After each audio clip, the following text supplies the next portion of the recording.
Isang nakabibinging tunog ng preno ang pumunit sa maingay na hangin ng parking lot. Natigilan si Liana, pakiramdam niya ay tumigil din sa pagtibok ang kanyang puso. Sa isang iglap, ang tanging nakikita na lamang niya ay ang kanyang anak na si Liam. Nakaupo sa semento at ang itim na luxury car na huminto ilang pulgada na lang mula sa kinatatayuan nito.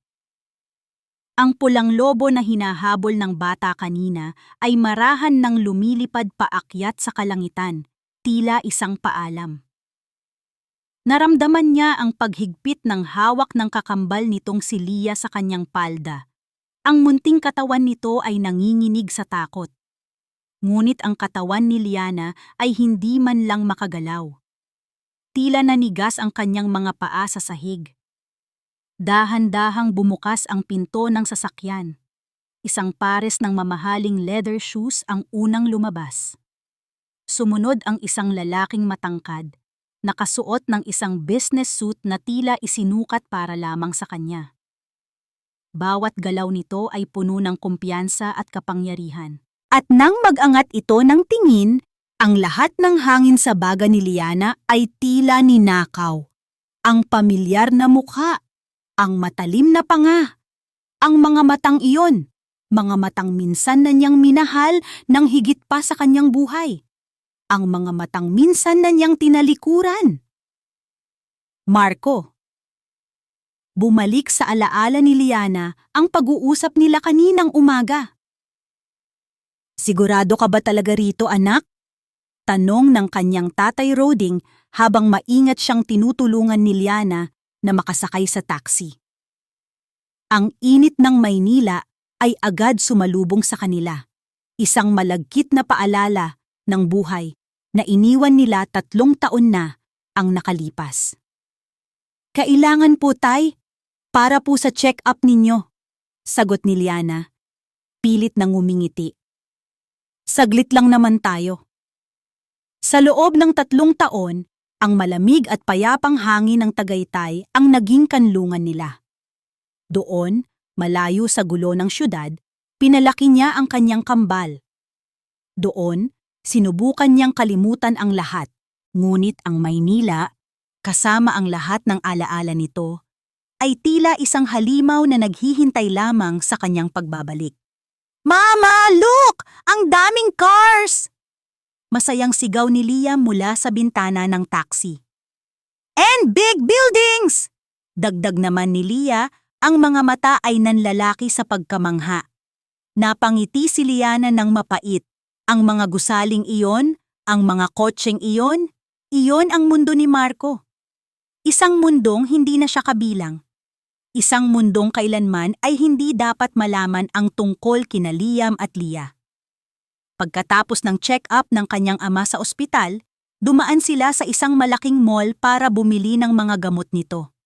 Habang naglalakad sila sa parking lot pabalik sa sakayan ng taxi, nakaramdam siya ng bahagyang kapanatagan. "Siguro, kaya ko naman pala ito," sabi niya sa kanyang sarili. Makakabalik din kami sa Tagaytay nang hindi siya nakikita. Ngunit tila pinaglalaruan sila ng tadhana. Isang nagtitinda ng lobo ang dumaan. Agad na akit ang pansin ni Liam sa isang pulang lobo. Bago pa man makapagsalita si Liana, bigla itong bumitaw sa kanyang kamay at tumakbo para habulin ang lobo na tinatangay ng hangin. "Liam!" Ang sigaw ni Liana ay halos malunod sa tunog ng paparating na sasakyan. Ang lahat ay nangyari ng napakabilis. Ang kanyang pagtakbo, ang pagtulak niya kay Liam palayo, at ang nakabibinging tunog ng preno. At ngayon, heto sila. Nakaluhod siya sa sahig, yakap-yakap ang nanginginig niyang mga anak, at sa harap nila, nakatayo ang lalaking dahilan kung bakit siya tumakas, ang ama ng kanyang mga anak. Tumingin si Marco sa kanya, at sa mga mata nito ay wala ang init at pagmamahal na dati niyang nakikita. Napalitan iyon ng isang malamig na apoy, isang pinaghalong gulat, pagkalito at galit. galit na tila naipon sa loob ng 3 mahahabang taon. Dahan-dahan, ang mga mata ni Marco ay bumaba mula sa mukha ni Liana patungo sa 2 bata na pilit nagtatago sa likod niya. Tinitigan niya ang mukha ni Liam, pagkatapos ay ang mukha ni Lia. Nakita ni Liana ang pagkunot ng noo nito, ang bahagyang pagbukas ng kanyang mga labi, na para bang may isang katotohanang unti-unting sumisikat sa kanyang isipan. Isang katotohanang imposible ngunit hindi maikakaila. Ang mga mata ng kambal. Ang mga iyon ay eksaktong kopya ng mga mata niya. Ang katahimikan ay nabasag ng kanyang boses. Malamig. Matigas. Puno ng mga tanong na hindi masagot. Liana? Ma, parang isang panaginip.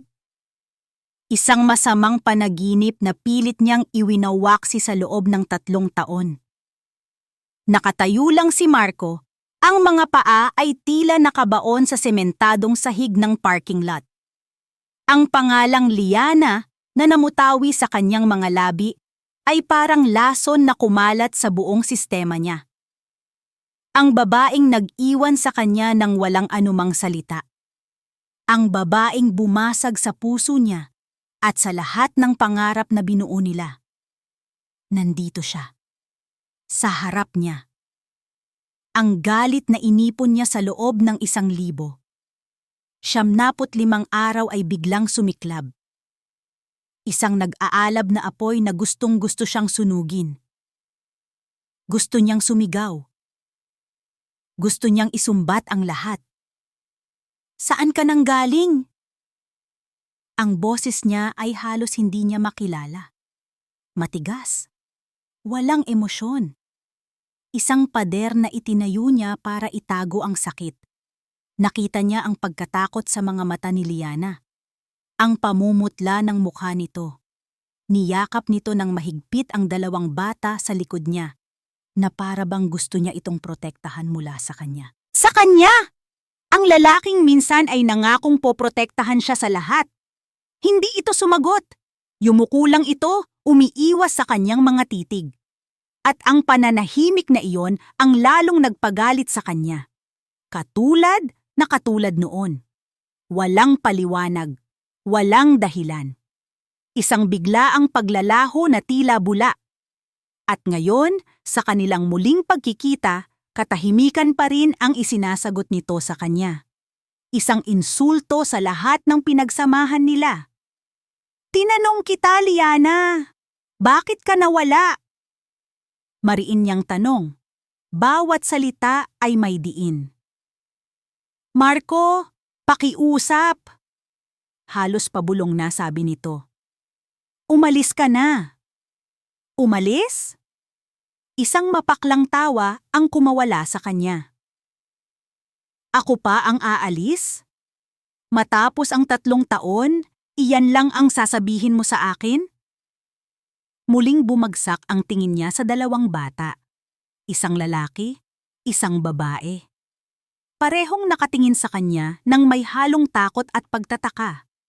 At ang mga matang iyon, napahigpit ang kamao ni Marco. Hindi. Imposible. Isang malupit na pagkakataon lang siguro ito. Ngunit habang tinititigan niya ang mga ito, hindi niya maikakaila ang nakikita. Ang hugis ng mga mata, ang kulay, isang perpektong refleksyon ng mga mata niya sa salamin tuwing umaga. Sino sila? Tanong niya. Ang boses ay bahagyang nanginig sa unang pagkakataon. Nakita niya ang gulat sa mukha ni Liana. Mas lalo nitong itinago ang mga bata sa likod niya. Wala kang pakialam dito. Ang mga salitang iyon ay parang sampal. Isang napakalakas na sampal na gumising sa lahat ng sakit na pilit niyang ibinaon. Wala akong pakialam? Ulit niya. Hindi na niya hinintay ang sagot nito. Mabilis na tumayo si Liana, hinawakan ang kamay ng 2 bata at halos patakbong tumalikod sa kanya. Walang lingon-likod. Walang paalam. Katulad ng ginawa nito 3 taon na ang nakalipas. Naiwan siyang mag-isa sa gitna ng parking lot, pinapanood ang paglayo ng anino nila. Ang kamao niya ay sobrang higpit na. Ang mga kuko niya ay bumaon na sa kanyang palad. Bumalik si Marco sa kanyang opisina na parang isang bagyong malapit ng manalasa. Ang mga empleyado ay yumuyuko sa kanyang pagdaan, ramdam ang mabigat at madilim na aura na bumabalot sa kanilang CEO. Pagpasok niya sa kanyang malawak na opisina, ang unang ginawa niya ay ihampas ang kanyang kamay sa ibabaw ng kanyang mamahaling mahogany desk. Isang malakas na kalabog ang umaling-awngaw sa loob ng silid. Umupo siya sa kanyang upuan at sinabunutan ang sariling buhok. Gulong-gulo ang isip niya. Ang sakit ng pagkakanulo at ang apoy ng galit ay naglalaban sa loob niya. Sino ang mga batang iyon? Bakit siya bumalik? At bakit pagkatapos ng lahat, nasasaktan pa rin ako ng ganito? Ang imahe ng mga mata ng kambal ay paulit-ulit na naglalaro sa kanyang isipan. Isang katotohanang ayaw tanggapin ng kanyang utak, ngunit isinisigaw ng kanyang puso. Pilit niyang iwinawaksi ang ideya. Baka may iba na si Liana. Baka ipinagpalit siya nito sa iba, at nagbunga ang kanilang pagmamahalan. Ang isiping iyon ay parang libu-libong karayom na tumutusok sa kanyang dibdib. Hindi niya hahayaang manalo ang mga haka-haka. Kailangan niya ng katotohanan. Kailangan niyang mabawi ang kontrol. Kinuha niya ang intercom sa kanyang mesa. Alex, pumasok ka, ngayon din. Ilang sandali lang ay pumasok na ang kanyang pinagkakatiwalaang executive assistant. Sir? Gusto kong malaman mo ang lahat, utos ni Marco.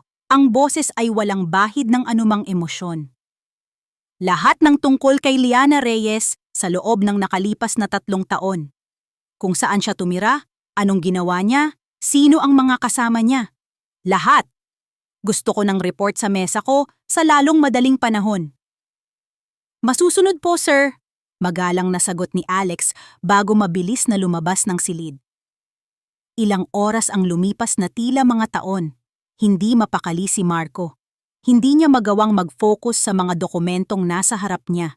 Ang tanging nakikita niya ay ang mukha ni Liana at ang 2 pares ng mga matang hindi niya maalis sa kanyang isipan. Maya-maya, kumatok at pumasok si Alex, may hawak na isang folder. Sir, may mga impormasyon na po ako. Tumayo si Marco at hinarap ito. Sabihin mo sa akin. Si Miss Liana Reyes po ay nanirahan sa Tagaytay sa loob ng 3 taon kasama ang kanyang ama. Panimula ni Alex. Nagtatrabaho siya bilang isang private nurse doon. Bumalik lang sila dito sa Manila kahapon para sa medical check-up ng kanyang ama. Huminto si Alex, tila nag-aalangang sabihin ang susunod na impormasyon. Ano pa? Walang pasensyang tanong ni Marco. Napalunok si Alex. Sir? Ayon po sa mga record ng isang maliit na klinika sa Tagaytay, nanganak po si Miss Reyes. Naramdaman ni Marco ang panlalamig ng kanyang buong katawan. Nanganak siya ng kambal, isang lalaki at isang babae. Halos 3 taon na po ang nakalilipas. Nanginginig ang kanyang mga kamay habang pilit niyang isinasara ang pinto ng inuupahan nilang apartment. Pagkasara nito, isinandal niya ang kanyang likod dito at dahan-dahang napaupo sa sahig, habol ang kanyang hininga. Mama, are you okay? Tanong ni Lia. Ang munting boses nito ay puno ng pag-aalala. Lumapit ito sa kanya at niyakap ang kanyang binti. Okay lang si Mama, anak. Pilit ng ngiting sagot ni Liana, kahit na pakiramdam niya ay babagsak ang buong mundo sa kanya. Pagod lang. Hindi totoo yon. Ang nararamdaman niya ay hindi pagod, kundi purong takot. Isang takot na matagal na niyang ibinaon, na ngayon ay muling nabuhay at sinasakmal ang kanyang puso. Nang makatulog na ang kambal sa nag-iisang kwarto ng apartment, pumasok si Liana sa banyo. Tumingin siya sa salamin at hindi niya nakilala ang babaeng nakatingin pabalik. Isang babaeng may namumutlang mukha, magulong buhok at mga matang puno ng desperasyon. Binuksan niya ang gripo at hinayaang umagos ang malamig na tubig sa kanyang mga kamay. Doon, sa liit ng espasyo ng banyo, hinayaan niyang bumagsak ang mga luhang kanina pa niya pinipigilan. Tahimik na mga patak na naglalaman ng 3 taong pagtitiis, pangungulila, at takot. Kailangan na naming umalis dito, sabi niya sa sarili. Bukas na bukas din, babalik kami sa Tagaytay. Hindi na kami dapat magtagal pa. Anak? Isang mahinang katok sa pinto ang nagpatigil sa kanya. Boses iyon ng kanyang ama. Agad niyang pinunasan ang kanyang mga luha at binuksan ang pinto. Nakatayo roon si Tatay Roding. Ang mukha ay puno ng pag-aalala. Okay ka lang ba talaga? Tanong nito. Tumangulang si Liana, hindi magawang magsalita. Niyakap siya ng kanyang ama. Sa mga bisig nito, naramdaman niya ang init at kaligtasan na matagal na niyang hinahanap. Huwag kang mag-alala anak, bulong ni Tatay Roding. Hindi ako susuko. Lalabanan natin ito. Magiging maayos din ang lahat. Kinabukasan, maaga silang nagpunta sa ospital para sa huling resulta ng check-up ni Tatay Roding. Buo na ang desisyon ni Liana. Pagkatapos nito, sasakay na sila agad ng bus pabalik ng Tagaytay. Ngunit tila may ibang plano ang tadhana. Mr. Reyes, kailangan nating i-admit kayo for a few more days, sabi ng doktor habang tinitingnan ang mga resulta. May nakita kaming kaunting irregularidad sa tibok ng puso ninyo. Gusto lang naming masigurado na ligtas kayo bago namin kayo payagang bumiyahe ng malayo. Gumuho ang mundo ni Liana. Pero Doc, hindi po ba pwedeng gamot na lang? I'm sorry ma'am. Hindi natin pwedeng isugal ang kalusugan ng tatay ninyo, mariing sabi ng doktor. Obserbasyon lang naman ito. It's for his own good. Wala nang nagawa si Liana kundi pumayag. Habang inaasikaso niya ang admisyon ng kanyang ama, pakiramdam niya ay unti-unting sumisikip ang mga pader sa paligid niya.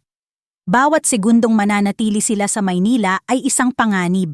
Sa kabilang dako ng syudad, sa isang marangyang opisina, isang babae ang nakangiti habang nakikinig sa kausap niya sa cellphone. Opo, Ma'am Katrina, positive. Nakita ko po sila sa St. Luke's Hospital kanina.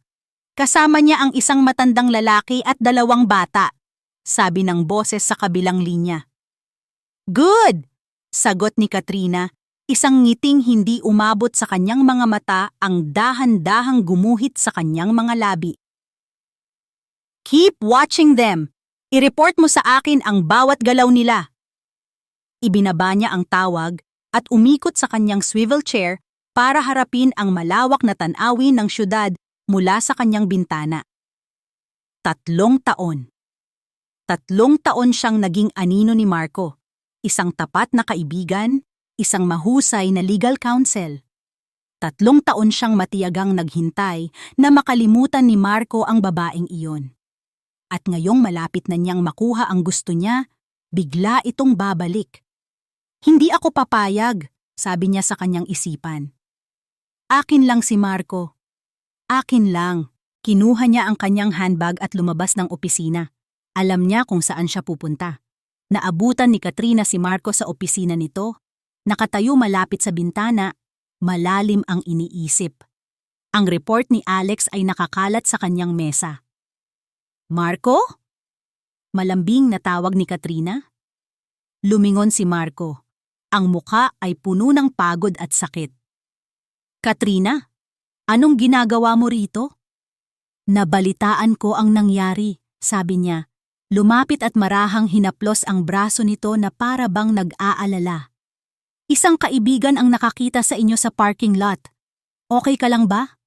Hindi sumagot si Marco. Ibinalik nito ang tingin sa labas ng bintana. Marco, alam kong masakit. Pagpapatuloy ni Katrina, ang boses ay puno ng pekeng simpatya. Pero 3 taon na ang nakalipas. Maraming pwedeng mangyari. Baka naman may iba na siyang pamilya. Maingat niyang binitiwan ang mga salita. Pinapakiramdaman ang reaksyon nito.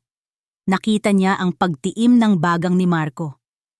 Ang mga bata, kamukhang-kamukha ko sila. Isang munting kaba ang naramdaman ni Katrina. Ngunit agad niya itong itinago sa likod ng isang malungkot na ngiti. Alam mo naman ang tadhana, minsan mapaglaro, baka nagkataon lang. Ang mahalaga, bumalik siya. Pero kailangan mong mag-ingat, Marco. Baka bumalik lang siya dahil nalaman niyang mas umasenso ka na. We don't know what she's become.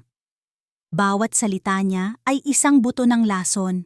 Maingat na itinatanim sa isipan ni Marco na puno na ng pagdududa. Samantala, sa ospital, habang binabantayan ni Liana ang natutulog niyang ama, biglang umilaw ang kanyang cellphone. Isang mensahe mula sa isang unknown number. Kinakabahan niya itong binuksan. Naglalaman ito ng isang litrato. Isang litratong kuha mula sa malayo. Nasa litrato siya, kasama sina Liam at Leah, habang papasok sila sa lobby ng ospital kaninang umaga. Malinaw na malinaw. At sa ilalim ng litrato, may isang maikling mensahe. "Welcome back!" Nanlamig ang buong katawan ni Liana. May nagmamasid sa kanila. Ang anino ng nakaraan na pilit niyang tinatakasan ay natagpuan na siya. Ilang oras siyang hindi mapakali. Nang magdesisyon siyang umuwi muna sa apartment para ikuha ng damit ang kanyang ama, mabigat ang bawat hakbang niya. Pakiramdam niya ay may mga matang nakasunod sa bawat galaw niya. Pagdating niya sa apartment, pagod na pagod ang kanyang isip at katawan. Ang gusto na lang niya ay yakapin ang kanyang mga anak at ipikit ang kanyang mga mata. Ngunit nang isasara na niya ang pinto, isang tunog ang pumigil sa kanya. Ding-dong! Ang tunog ng doorbell ay umalingaw-ngaw sa tahimik na pasilyo, tila isang hatol. Sino naman ang pupunta sa kanila sa ganoong oras? Nanginginig niyang binuksan ang pinto. At ang kanyang puso ay tila tumigil sa pagtibok sa pangalawang pagkakataon sa loob ng 2 araw. Nakatayo sa harap niya si Katrina.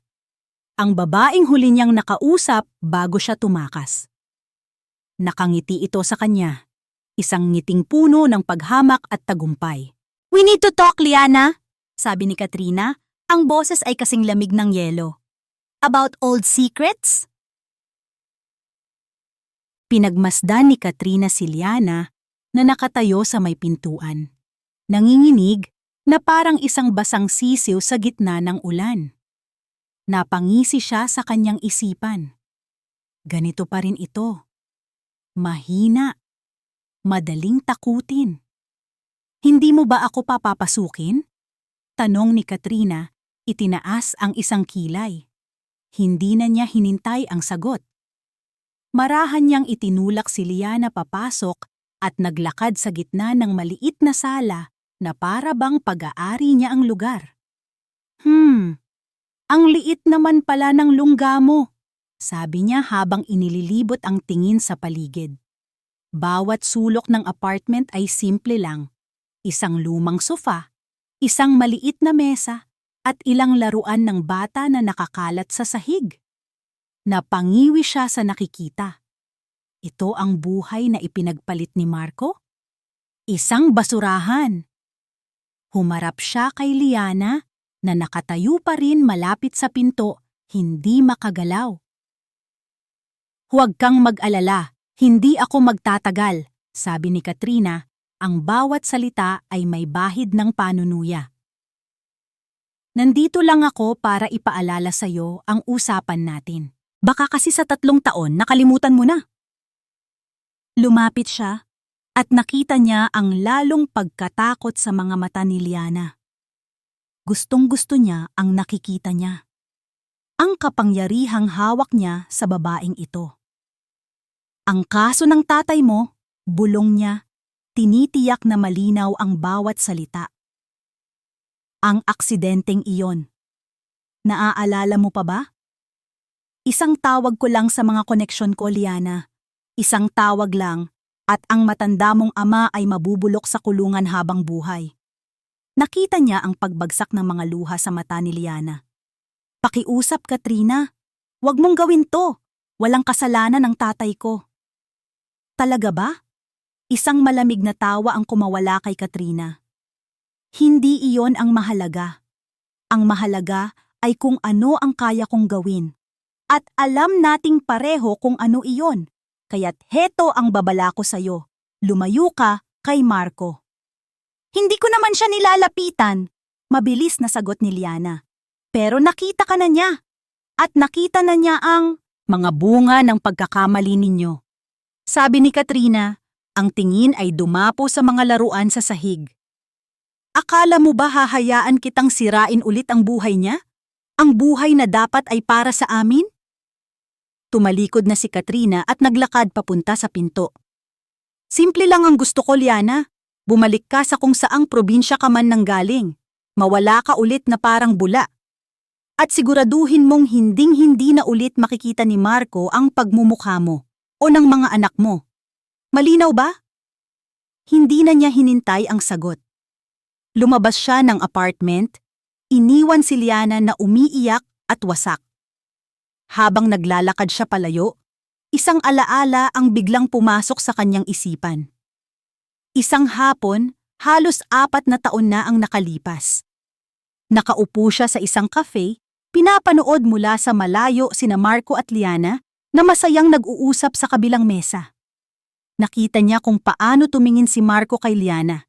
Isang tingin na puno ng pagmamahal at pagsamba.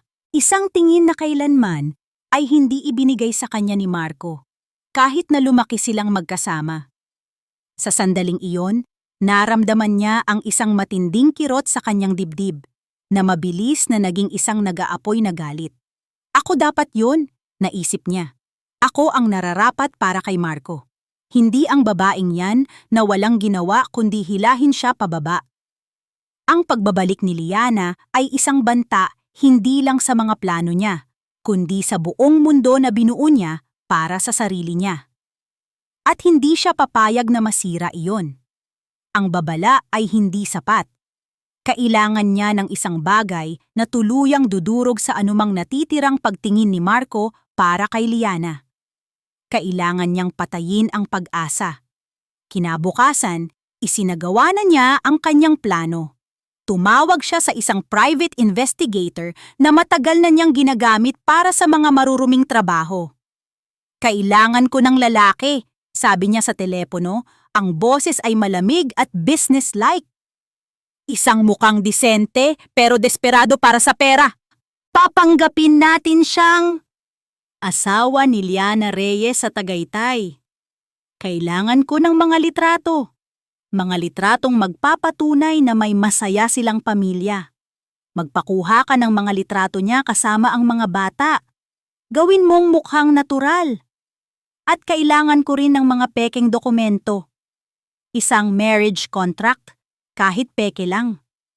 Bigyan mo ng kahit anong pangalan ang lalaki. Hindi na iyon mahalaga.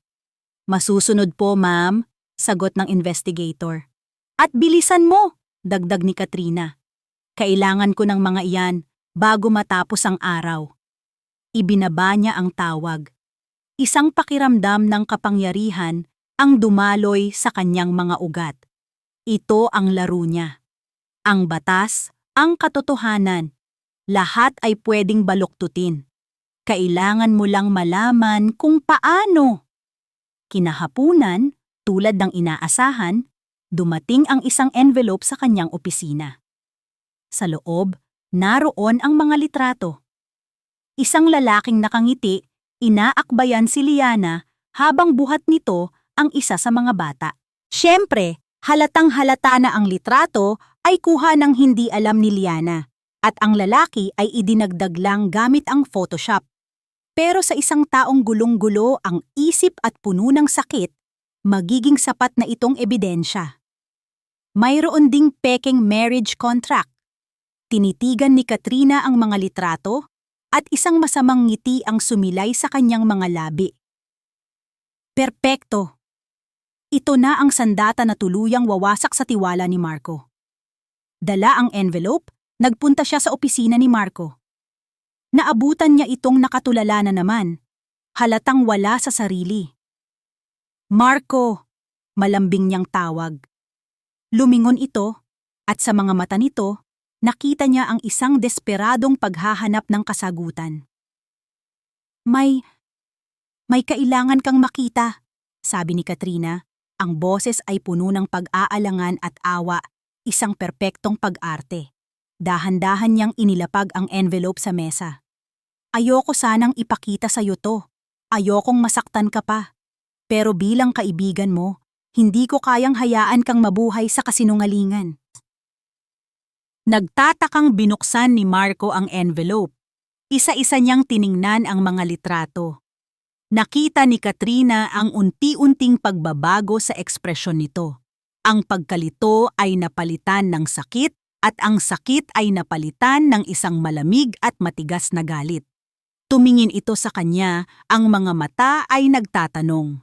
Sino siya? Tanong ni Marco, ang boses ay garalgal. Siya ang kinakasama ni Liana sa Tagaytay. Malungkot na sagot ni Katrina. Kinasal sila doon. At ang mga bata, huminto siya, na para bang nahihirapang sabihin ang mga susunod na salita. Anak nila. Pagkatapos, kinuha ni Marco ang peking marriage contract. Tinitigan niya iyon ng matagal. Bawat segundo ng katahimikan ay isang tagumpay para kay Katrina. Ramdam niya ang pagguho ng mundo ni Marco. Ang huling hibla ng pag-asa na kumakapit dito ay pinutol na niya. Tumayo si Marco. Ang sakit sa kanyang mukha ay nawala. Napalitan ng isang maskara ng purong galit at pagkamuhi. Wala itong sinabi. Kinuha nito ang susi ng kanyang kotse at mabilis na lumabas ng opisina, dala ang envelope. Pinanood siya ni Katrina na umalis. Naramdaman niya ang isang masamang kasiyahan, isang tagumpay. Alam niya kung saan pupunta si Marco. Pupuntahan nito si Liana. At sa pagkakataong ito, hindi na awa o pagkalito ang dala niya, kundi isang hatol. Ang laro ng demonyo ay nagsimula na, at siya ang nagtatakda ng mga patakaran. Habang nagmamaneho si Marco papunta sa ospital kung nasaan si Liana at ang ama nito, ang mga imahe sa litrato ay paulit-ulit na sumasaksak sa kanyang isipan. Ang ngiti ng lalaki. Ang paraan ng pag-akbay nito kay Liana. Ang mga bata. Niloko niya ako.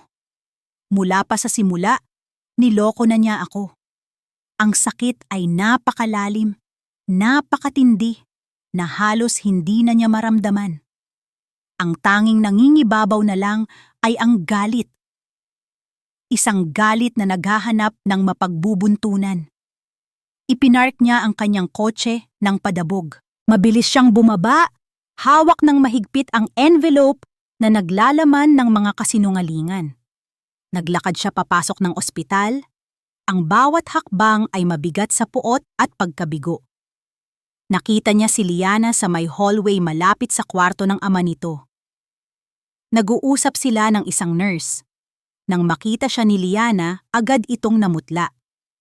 Nilapitan niya ito, ang mga mata ay nag-aapoy. Hindi na niya kailangan pang magsalita.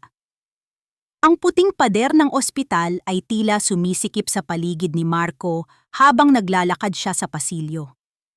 Bawat hakbang niya ay mabigat, bawat paghinga niya ay puno ng galit na naghahanap ng pagsasabugan.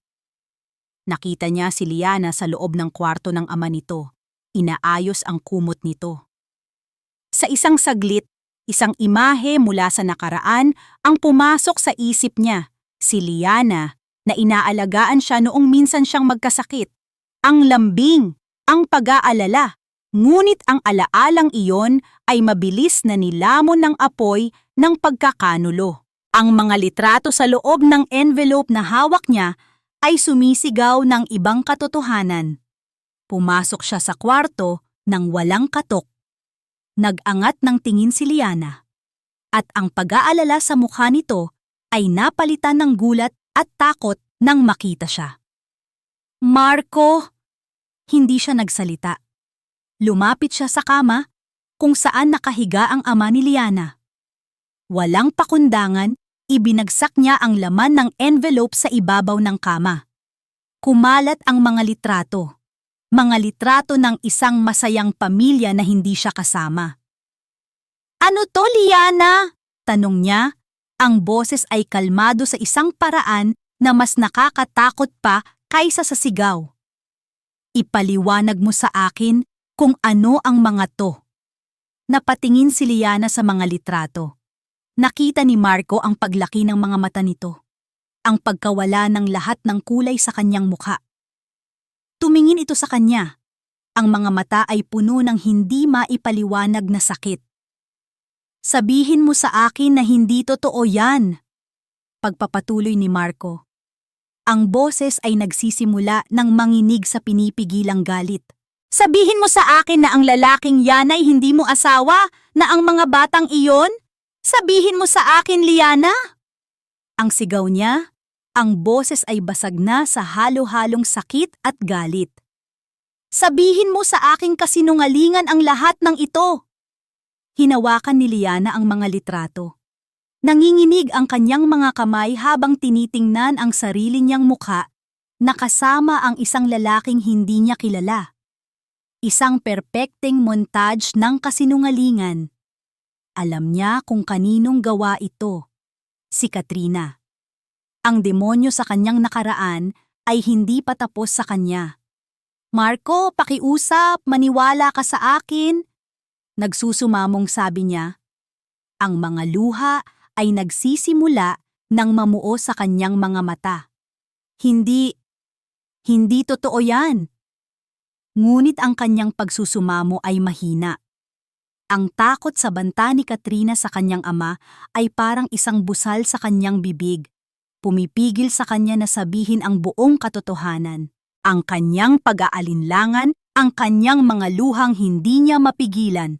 Para kay Marco, ang lahat ng ito ay isang pag-amin ng kasalanan. Hindi totoo? Isang mapaklang tawa ang kumawala kay Marco. Kung hindi totoo, bakit hindi mo ako kayang tignan sa mata, Liana? Bakit ka umiiyak na parang isang salarin na nahuli sa akto? Mula sa kama, sinubukan ni Tatay Roding na bumangon. Marco! Hiho! Mahinang tawag nito, ang boses ay hirap dahil sa kanyang karamdaman. Huwag mong saktan ang anak ko. Hindi ganyang babae si Liana. Ngunit si Marco ay tila bingi. Ang kanyang tingin ay nakapako kay Liana, puno ng pagkasuklam. Huwag na po kayong sumali dito, malamig niyang sabi sa matanda. Baka kung ano pa ang mangyari sa inyo. Ang mga salitang iyon ay parang punyal na sumaksak sa puso ni Liana. Sa gitna ng tensyon, isang maliit na pinto ang bumukas. Sina Liam at Lia, na kanina pa pinabantayan ni Liana sa isang nurse sa labas, ay pumasok dahil narinig nila ang sigawan. Mama! Why are you crying? Tanong ni Lia, ang mga mata ay puno ng pagtataka. Nang makita ng kambal ang kanilang ina na umiiyak habang may isang matangkad na lalaking galit na nakatayo sa harap nito, mabilis silang tumakbo palapit kay Liana. Niyakap nila ang kanyang mga binti, ang maliliit nilang katawan ay nagsisilbing panangga. Mga anak, wag dito, labas muna kayo. Pakiusap ni Liana, sinusubukang itago ang mga bata sa likod niya. Ngunit huli na ang lahat. Tumingin si Marco sa dalawang bata na ngayon ay nasa harap niya. At sa unang pagkakataon, ang galit niya ay bahagyang natinag. Si Liam, kahit nanginginig sa takot, ay buong tapang na humakbang paharap. Tumingala siya para tignan si Marco, ang maliit niyang muka ay puno ng determinasyon na hindi nababagay sa kanyang edad. Don't make my mama cry! Ang munting boses na iyon ay tumama kay Marco nang mas malakas pa kaysa sa isang sampal. Natigilan siya. Ang lahat ng galit at masasakit na salita na handa na niyang ibato ay biglang naglaho sa kanyang lalamunan. Dahan-dahan siyang yumuko, hindi para takutin ang bata, kundi para tignan ito ng mas malapitan. At sa sandaling iyon, ang mundo niya ay huminto sa pag-ikot, ang mga mata ng bata. Ang mga iyon ay hindi mata ng ibang lalaki. Ang mga iyon ay hindi mata ng isang estranghero sa litrato. Ang mga iyon ay ang sarili niyang mga mata, nakatingin pabalik sa kanya mula sa muka ng isang inosenteng bata. Isang malalim at nakakabinging pagdududa ang biglang umusbong sa puso ni Marco. Ang mga litrato sa kanyang kamay ay nagsasabi ng isang kwento. Ngunit ang mga mata ng batang ito ay sumisigaw ng ibang katotohanan. Alin ang kasinungalingan? Ang galit sa kanyang dibdib ay napalitan ng isang matinding pagkalito. Hindi na niya alam kung ano ang paniniwalaan. Hindi na niya alam kung ano ang mararamdaman. Nang walang anumang salita, tumayo si Marco ng tuwid. Tumingin siya kay Liana. Isang huling tingin na puno ng sakit, galit at ngayon, isang malaking tandang pananong. Pagkatapos ay mabilis siyang tumalikod at naglakad palabas ng kwarto, iniwan silang lahat na tulala. Habang naglalakad siya palayo sa pasilyo, napansin niya ang isang bagay sa makintab at puting sahig kung saan nakatayo kanina si Liam. Isang hibla ng maitim na buhok, huminto siya. Sa isang iglap, gumawa siya ng desisyon. Kinuha niya ang kanyang panyo, maingat na dinampot ang hibla ng buhok at itinupi ito. Pagdating niya sa kanyang sasakyan, umupo siya sa driver's seat, ngunit hindi niya ito pinaandar. Tinitigan niya ang panyong nasa kanyang kamay. Ang mga litrato at ang mga mata ng bata ay naglalaban sa kanyang isipan. Kinuha niya ang kanyang cellphone at tinawagan ang kanyang assistant. "Alex," sabi niya, ang boses ay seryoso at walang emosyon. "May kailangan akong ipagawa sa'yo. Confidential to." "Ano po yun, sir?" Kinuha ni Marco ang hibla ng buhok mula sa panyo. "May ipapadala ako sa iyong sample. Dalhin mo sa pinakamagaling na laboratorio sa bansa." Huminto siya sandali, at pagkatapos ay binitiwan ang mga salitang magpapabago sa lahat. "Ipa-DNA test mo." Ang mga sumunod na araw ay naging isang malabong panaginip para kay Liana. Isang panaginip na puno ng takot at pag-aalinlangan. Bawat tunog ng sasakyan sa labas, bawat katok sa pinto, ay nagpapadala ng isang alon ng kaba sa kanyang dibdib. Nananatili sila sa Maynila dahil sa kondisyon ng kanyang ama. At pakiramdam niya ay isa siyang bilanggo sa sarili niyang takot. Natatakot siya kay Katrina. At natatakot din siya kay Marco. Ang huling tingin na ibinigay nito sa kanya sa ospital, isang pinaghalong galit at matinding pagkalito, ay nakatatak sa kanyang isipan.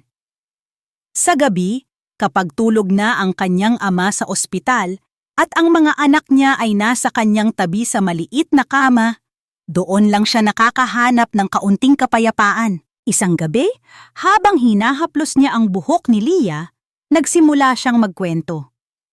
Noong unang panahon, mahina niyang simula. May isang prinsesa na simple lang ang buhay. Masaya na siya sa kanyang maliit na hardin.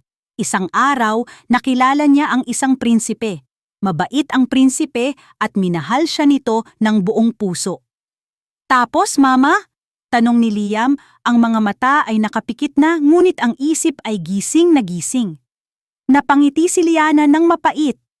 Minahal din ng prinsesa ang prinsipe. Ngunit may isang masamang bruha na ayaw silang maging masaya. Tinakot ng bruha ang prinsesa. Sinabi nito na kung hindi lalayo ang prinsesa, sasaktan niya ang pamilya nito. Kaya, kahit masakit sa kanyang puso, tumakas ang prinsesa. Dala-dala ang isang sikreto. "What secret, Mama?" tanong ni Leah. Hinalikan ni Liana ang noo ng kanyang mga anak. Isang sikretong ipinagbubuntis niya ang mga munting anghel ng prinsipe. Hindi na sumagot ang dalawa. Mahimbing na ang kanilang tulog. Naiwan si Liana sa dilim, yakap-yakap ang mga anak at ang sakit ng kwentong hindi niya matapos-tapos. Sa mga sumunod na araw, nagsimula siyang makaramdam ng isang bagay na kakaiba. Pakiramdam niya ay palagi siyang may aninong sumusunod. Minsan, kapag sumisilip siya sa bintana, may nakikita siyang isang pamilyar na itim na kotse na nakaparada sa kabilang kalye. Ngunit kapag tinitigan niya ito, bigla na lang itong aalis. Guni-guni ko lang siguro, sabi niya sa sarili. Dahil lang ito sa stress. Isang hapon, para maibsan ang pagkabagot ng kambal sa loob ng apartment, dinala niya sila sa isang maliit na parke malapit sa kanila. Kailangan din nilang makalanghap ng sariwang hangin. Habang pinapanood niya sina Liam at Leah na masayang naglalaro sa swing sa unang pagkakataon sa loob ng maraming araw, nakaramdam siya ng bahagyang gaan. Nakita niyang tumatawa ang kanyang mga anak at para sa kanya, iyon na ang pinakamahalagang bagay sa mundo. "Mama, look! I can go higher!" Ay, sigaw ni Leah mula sa itaas ng slide. "Mag-ingat ka, anak!" paalala ni Liana. Ngunit sa sobrang kasabikan ng bata, nadulas ang paa nito sa pagbaba. Bumagsak si Leah sa buhanginan. Hindi naman ito malakas na pagbagsak, ngunit sapat na para mapaiyak ito sa gulat. "Leah!" Mabilis na tumakbo si Liana palapit. Ngunit bago pa man siya makarating, isang anino ang mas mabilis na kumilos mula sa gilid ng parke. Isang lalaki ang agad lumuhod sa tabi ni Leah at marahang itinatayo ito. Natigilan si Liana. Si Marco. Nakatayo lang ito roon, nakasuot ng simpleng polo shirt at pantalon. Malayo sa karaniwan nitong business suit. Ang kanyang buhok ay bahagyang magulo, na para bang hinanginan. Hindi niya alam kung saan ito nanggaling. "Okay ka lang, baby?" Malumanay na tanong ni Marco kay Leah. Hindi pa napapansin ang presensya ni Liana. Hinipan niya ang gasgas sa tuhod ng bata. "Shh, it's okay. Magaling na yan." Napatanga si Liana. Ang boses na iyon, wala ang galit. Wala ang pagkasuklam. Ang narinig niya ay purong pag-aalala. Nang mag-angat ng tingin si Marco at magtama ang kanilang mga mata, tila nagulat din ito. Isang emosyon na hindi mabasa ni Liana ang dumaan sa kanyang muka. Dahan-dahan niyang binuhat si Leah, na ngayon ay tumigil na sa pag-iyak at nakatingin lang ng may pagtataka sa lalaking bumuhat sa kanya. "Salamat." Iyon lang ang nagawa ni Liana na sabihin. Ang puso niya ay malakas na kumakabog. Mabilis niyang kinuha si Leah mula sa mga bisig ni Marco. Hinawakan din niya ang kamay ni Liam. Ang paghawak niya sa kanyang anak ay parang isang deklarasyon. Isang paalala sa sarili niya na kailangan niyang protektahan ang mga ito. Mula sa lahat. Maging sa sarili nitong ama. Tumingin si Marco sa kanya, pagkatapos ay sa dalawang bata. May gusto itong sabihin, nakabuka na ang kanyang mga labi, ngunit walang salitang lumabas. Tumalikod na si Liana at mabilis na naglakad palayo, hila-hila ang kanyang mga anak. Hindi siya lumingon, ngunit ramdam niya. Ramdam niya ang mga mata ni Marco na nakasunod sa kanila hanggang sa makalayo sila. Pagbalik sa apartment, nanginginig pa rin siya. Ang Marco na nakita niya sa parke ay iba. Hindi ito ang Marco na galit na sumugod sa ospital. Ito ay isang Marco na nag-aalala. Isang Marco na malungkot. Mas lalong gumulo ang kanyang isipan.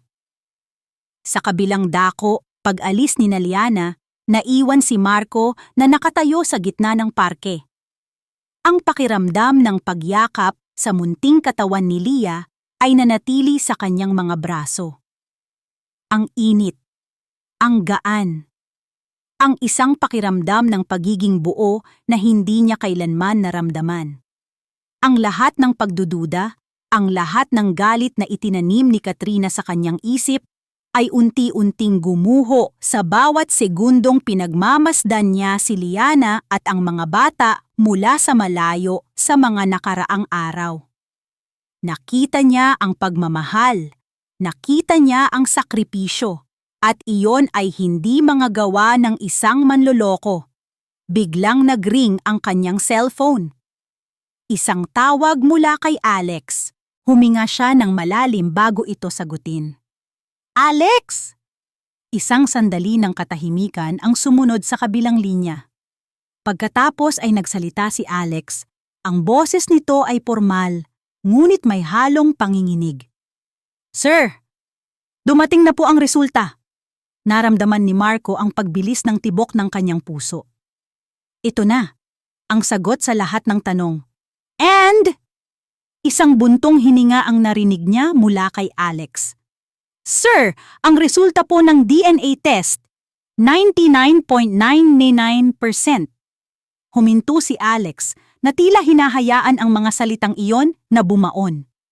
"Liam at Leah Reyes, sila po ang mga anak ninyo, sir." Ang mga salitang, "Sila po ang mga anak ninyo, sir," ay umaling-awngaw sa isipan ni Marco na parang isang bombang sumabog sa loob ng isang tahimik na silid. Pagkatapos ng tawag, bumalik siya sa kanyang opisina na parang isang kaluluwang ligaw. Ang malawak at marangyang espasyo na dati ay simbolo ng kanyang kapangyarihan ay tila naging isang malamig na kulungan. Umupo siya sa kanyang upuan. Ang mga mata ay nakatitig sa report ng DNA test na nasa ibabaw ng kanyang mesa. 99.99%. Isang numero na bumasag sa lahat ng kasinungalingan. Isang numero na nagpatunay kung gaano siya naging isang gago. Biglang bumalik sa kanyang alaala ang eksena sa ospital. Ang pagbagsak niya ng mga litrato sa kama. Ang bawat masasakit na salitang binitiwan niya. Ang takot sa mga mata ni Liana. Ang mga luha nito. At ang maliit na boses ng kanyang anak. "Don't make my mama cry." Napapikit si Marco ng mariin at isang tunog ng paghihirap ang kumawala sa kanyang lalamunan. Ipinatong niya ang kanyang mga siko sa mesa at isinubsob ang kanyang mukha sa kanyang mga palad. Doon, sa kalagitnaan ng kanyang kaharian na gawa sa salamin at bakal, sa unang pagkakataon sa loob ng maraming taon, ang dakilang si Marco de Villa ay umiyak. Hindi ito isang maingay na pag-iyak. Ito ay tahimik. Isang pag-agos ng mga luhang puno ng pagsisisi. Umiyak siya para sa 3 taon na nawala. Umiyak siya para sa mga unang salita, unang hakbang, at unang kaarawan ng kanyang mga anak na hindi niya nasaksihan.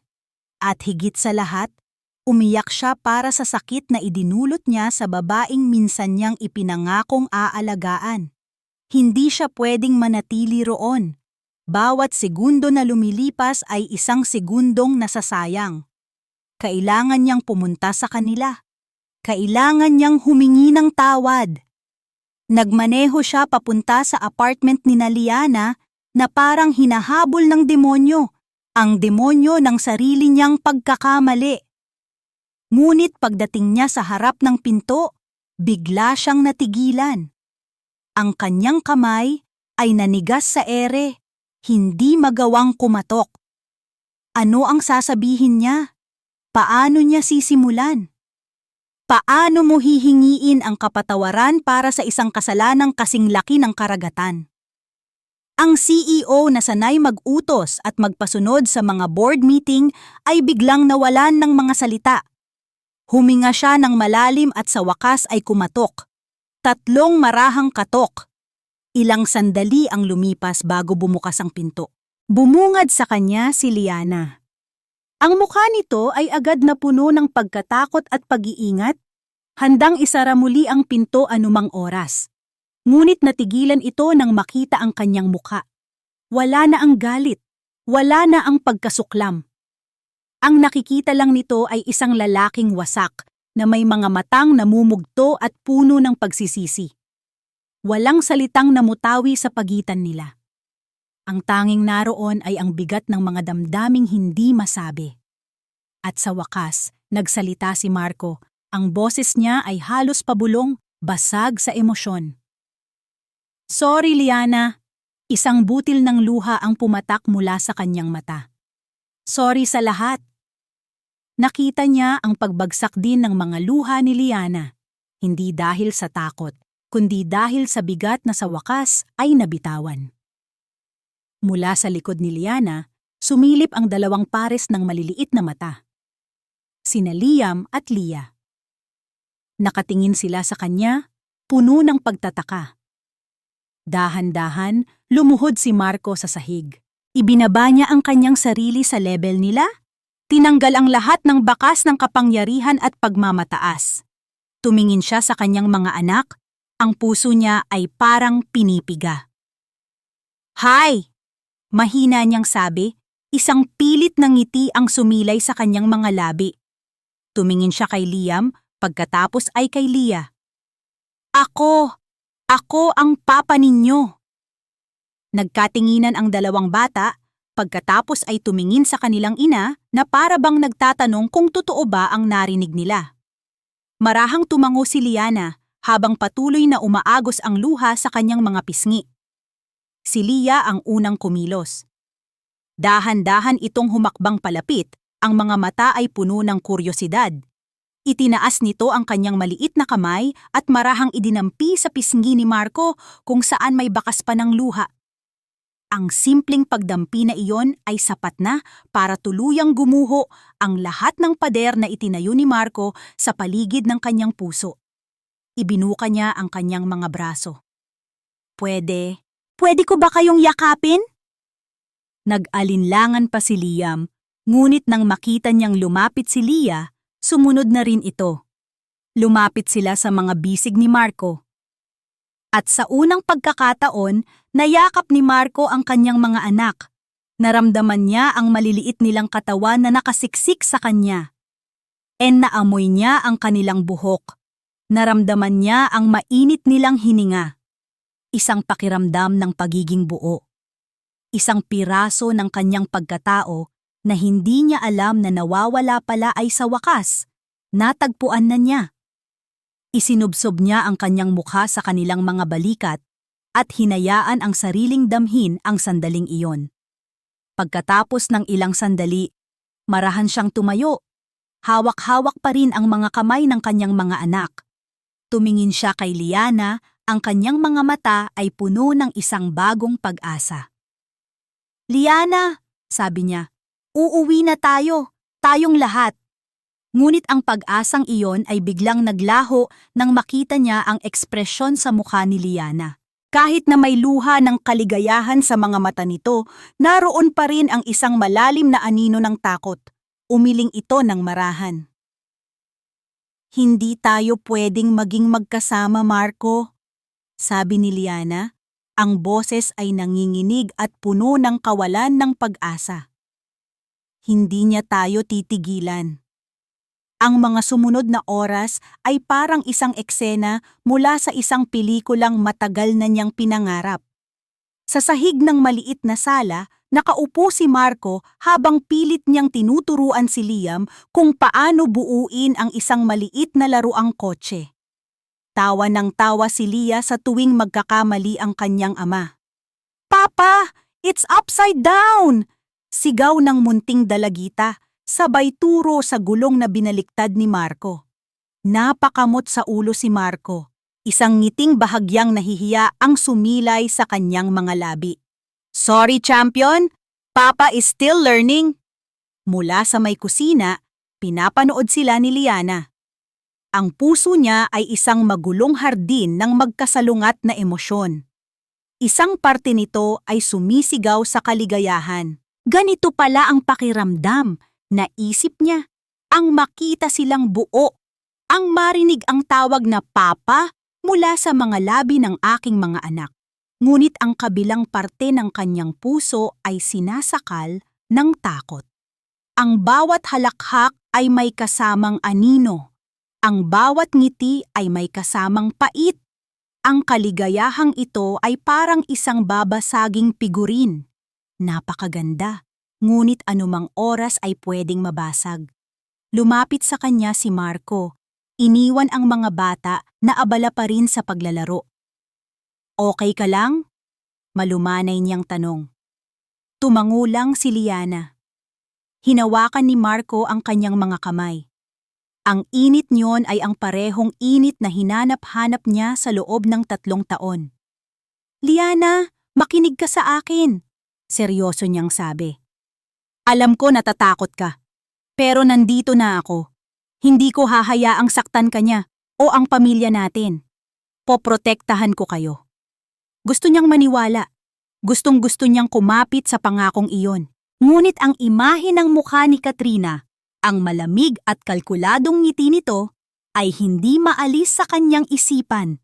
Hindi kilala ni Marco ang demonyong kaharap nila. Sana nga ganoon kadali, Marco. Iyon na lang ang naisagot niya. Sa gitna ng kanilang pag-uusap, isang katok sa pinto ang pumutol sa sandali. Isang delivery man ang may dalang isang maliit na brown envelope. Package po para kay Miss Liana Reyes. Nagtaka si Liana. Wala naman siyang inaasahang padala. Kinuha niya ang sobre, ang mga kamay ay bahagyang nanginginig nang hindi niya malamang dahilan. Pagkaalis ng delivery man, tinitigan niya ang sobre. Wala itong pangalan ng nagpadala. Ano yan? Tanong ni Marco. Dahan-dahan niyang binuksan ang sobre. Ang laman nito ay hindi sulat, mga luma at naninilaw na papel. Ang una niyang nakita ay isang lumang police report. At sa ibabaw nito, nabasa niya ang pangalan ng kanyang ama. Nanlamig ang buong katawan ni Liana. Nandoon ang lahat ng detalye, ang petsa, ang lugar, ang aksidenteng pilit na nilang ibinaon sa limot, mga kopya ng testimonya, mga litrato, ang lahat ng gagamitin ni Katrina laban sa kanila. Liana, anong problema? Tanong ni Marco, napansin ang biglaang pamumutla niya. Bago pa man siya makasagot, biglang nag-ring ang kanyang cellphone. Isang unknown number. Alam na niya kung sino ito. Nanginginig niyang sinagot ang tawag. Nagustuhan mo ba ang munting regalo ko? Ang boses ni Katrina sa kabilang linya ay malambing ngunit puno ng lason. Isang paalala lang, Liana. Isang paalala sa lahat ng pwede kong gawin. Katrina, pakiusap. Halos pabulong na pagsusumamo ni Liana. Huwag mong idamay ang tatay ko. Nagmamakaawa ako sa'yo. Isang tawa ang narinig niya. Pagmamakaawa? Huli na para dyan. Nakita kong kasama mo si Marco. Akala mo ba mananalo ka? Sa akin siya, Liana. At gagawin ko ang lahat para mapasa akin ang dapat na sa akin. Anong kailangan mong gawin ko? Tanong ni Liana. Ang boses ay basag na. Simple lang. Ang parehong bagay na ginawa mo noon, sagot ni Katrina. Mawala ka. Ikaw at ang mga bata. Bigyan mo ako ng isang dahilan para maniwala si Marco na pinili mo talagang iwan siya. At sa pagkakataong ito, siguraduhin mong hindi ka na babalik. Hindi ko kaya. Kayanin mo, matigas na sabi ni Katrina. Bibigyan kita hanggang bukas ng umaga. Isang tawag lang sa abogado ko. At ang mga dokumentong hawak mo ay mapupunta sa piskal. Pagsikat ng araw bukas, Liana, dapat wala ka na sa syudad na to. Kung hindi, ang ama mo ang sasalubong sa pagsikat ng araw sa loob ng selda. Intindihin mo, aalis ka o makukulong ang tatay mo. Ang pagpili ay nasa sayo. Click. Ibinaba na ni Katrina ang tawag. Nabitawan ni Liana ang cellphone. Napaupo siya sa sahig, ang mga dokumento ay nakakalat sa kanyang harapan. Ang huling sinag ng pag-asa sa kanyang puso ay tuluyan ng namatay. Tapos na ang laban. Talo na siya bago pa man magsimula. Lumipas ang gabi na parang isang bangungot. Si Marco at ang mga bata ay masayang naghapunan. Tumawa sila, nagkwentuhan. At si Liana ay nakaupo lang kasama nila, isang multo sa sarili niyang pamilya, ngumingiti habang ang kanyang kaluluwa ay unti-unting namamatay. Nang gabing iyon, matapos niyang patulugin ang mga bata at masiguradong mahimbing na ang tulog ng kanyang ama sa kabilang kwarto, nagsimula siyang kumilos. Tahimik, Walang ingay, walang luha. Binuksan niya ang kanilang mga bag. Isa-isa niyang tiniklop ang mga damit ni Liam at Leah. Bawat damit ay parang isang alaala. Ang maliit na t-shirt na suot ni Liam noong una itong makalakad. Ang bestidang paborito ni Leah. Ang puso niya ay durog na durog, ngunit ang kanyang mga kamay ay patuloy sa paggalaw. Ito ang tanging paraan. Ito ang kanyang sakripisyo. Ang sakit niya ay pansamantala lang, ngunit ang kalayaan ng kanyang ama at ang kinabukasan ni Marco ay mas mahalaga. Nang matapos siya, kumuha siya ng isang pirasong papel at isang panulat. Anong isusulat niya? Paano niya ipapaliwanag ang isang bagay na hindi maipaliwanag? Nanginginig niyang isinulat ang dalawang salita. Iyon lang ang kaya niyang ibigay, patawad. Inilapag niya ang sulat sa maliit na mesa sa tabi ng sofa kung saan siguradong makikita ito ni Marco pagkagising. Sumilip siya sa kwarto. Ang kanyang dalawang anghel. Ang kanyang buhay. Hinalikan niya sila sa noo ng napakagaan, takot na magising sila. Bumulong siya sa hangin. Mahal na mahal kayo ni Mama. Pagkatapos, tumingin siya sa mahimbing na natutulog na si Marco sa sofa. Sa wakas, pagkatapos ng 3 taon, nasa tabi na niya ito. At sa loob lang ng ilang oras, iiwan na niya itong muli. Dahan-dahan niyang binuksan ang pinto ng apartment. Sumilip siya sa huling pagkakataon sa mundong iiwan niya, ang kanyang natutulog na pamilya, ang kanyang durog na puso. Pagkatapos ay humakbang siya palabas sa madilim na pasilyo at marahang isinara ang pinto sa kanyang likuran. Ang marahang pagklik ng lock ay ang tunog ng kanyang pagsuko. Kinaumagahan, nagising si Marco sa sinag ng araw na tumatama sa kanyang mukha. Napangiti siya. Isang bagong simula. Ngunit nang imulat niya ang kanyang mga mata, isang kakaibang katahimikan ang sumalubong sa kanya. Bumangon siya. Liana? Walang sumasagot. Pumunta siya sa kwarto. Ang kama ay maayos na, walang laman. Ang mga aparador ay bahagyang nakabukas at wala na ang mga damit ng mga bata. Ang kanyang puso ay nagsimulang kumabog ng malakas. Bumalik siya sa sala. At doon, sa ibabaw ng mesa, nakita niya ang isang maliit at nakatuping piraso ng papel.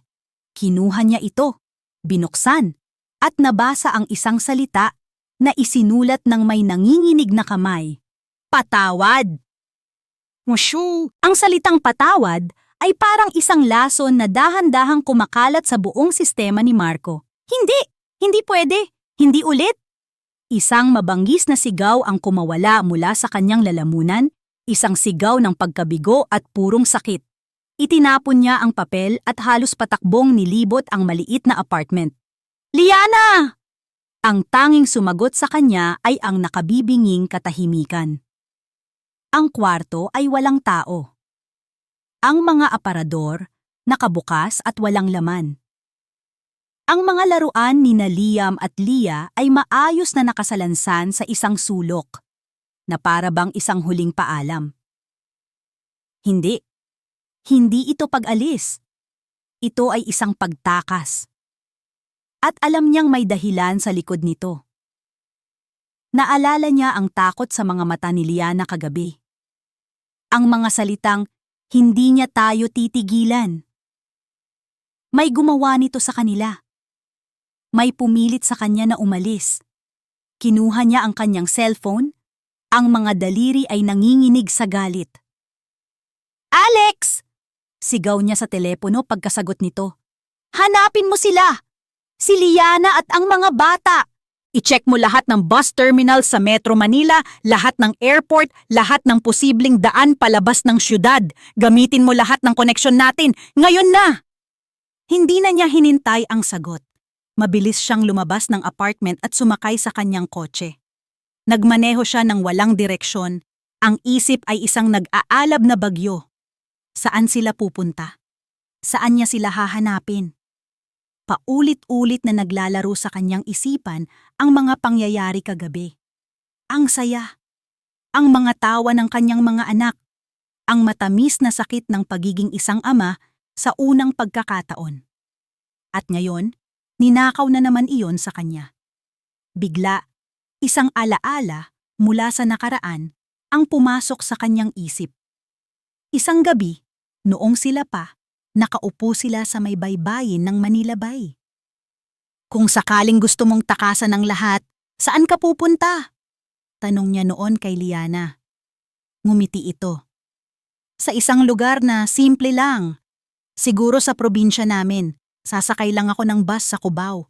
Para sa akin, ang tunog ng mga bus na paalis ay parang tunog ng kalayaan. Cubao. Mabilis niyang iniikot ang manibela, ang mga gulong ng kanyang kotse ay umiskit sa semento. Tinahak niya ang EDSA, hindi alintana ang mabigat na trapiko. Ang tanging nasa isip niya ay ang bus terminal. Kailangan niyang maabutan sila. Ang kaguluhan sa loob ng bus terminal ay nakakalula. Ang sigaw ng mga konduktor, ang ingay ng mga makina, ang dami ng taong nagmamadali. Ngunit para kay Marco, ang lahat ng iyon ay nawala. Ang kanyang mga mata ay desperadong naghahanap sa bawat sulok, sa bawat mukha sa gitna ng karamihan. Platform B. Mga bus na papuntang timog. At doon, nakita niya sila. Nakaupo sa isang mahabang upuang metal. Si Tatay Roding, nakayuko, mukhang pagod at nalilito. Si Liana, nakatingin sa malayo, ang mukha ay blangko, ang mga mata ay walang buhay. At sa tabi niya, sina Liam at Lia, tahimik lang, ang saya na nakita niya sa kanila kagabi ay ganap na nawala. Ang tanawing iyon ay bumasag sa puso ni Marco. Naglakad siya palapit, bawat hakbang ay mabigat sa determinasyon. Liana! Ang pagtawag niya sa kanyang pangalan ay parang isang kulog sa gitna ng katahimikan nila. Lumingon si Liana at ang gulat at takot ay agad na gumuhit sa kanyang mukha. Mabilis siyang tumayo at sinubukang harangan ang mga bata. Marco, umalis ka na! Pakiusap niya. Ang boses ay nanginginig. Pakiusap! Hayaan mo na kami! Hayaan kayo? Tanong ni Marco, lumapit palalo. Hahayaan ko kayong umalis? Matapos kong mahanap kayo? Hindi, Liana. Hindi na ulit. Hindi mo naiintindihan. Kung gayon, ipaintindi mo sa akin. Sabi niya, hinawakan ang kanyang mga balikat. Hindi ito marahas, ngunit puno ng desperasyon. Pinilit niya itong tumingin sa kanyang mga mata. Liana, nakikiusap ako sa'yo. Huwag ka nang tumakbo. Huwag mo nang gawin to sa atin. Huwag mo nang gawin to sa mga anak natin. Ang mga luha ay nagsimula ng bumagsak mula sa mga mata ni Liana. Wala akong pagpipilian. Palaging may pagpipilian, git ni Marco. At ang pagpipilian ay ang manatili ka at pagkatiwalaan mo ako. Maniwala ka sa akin sa pagkakataong ito, Liana. Hayaan mo akong protektahan ka. Hayaan mo akong maging ama sa mga anak ko. Hayaan mo akong ipaglaban ang pamilya natin. Please, just trust me. Ang kanyang mga salita, puno ng sakit, pagmamahal, at isang matibay na pangako, ang sa wakas ay bumasag sa pader na matagal nang itinayo ni Liana sa paligid ng kanyang puso. Ang 3 taong pagtitiis, ang takot, ang mga sakripisyo, lahat ay bumuhos. Napahagulgol siya. Si Katrina, nagsusumamong sabi niya sa gitna ng kanyang mga hikbi. Hawak niya kami sa leeg. Ang tatay ko, ang kaso niya noon. Gagamitin niya iyon laban sa amin. Pinapili niya ako. Ang kalayaan ni tatay o ang pananatili ko sa'yo. Sabi niya, kung hindi ako aalis, ikukulong niya ang tatay ko. Habang nagsasalita si Liana, ang bawat salita ay parang isang piraso ng puzzle na nabubuo sa isipan ni Marco.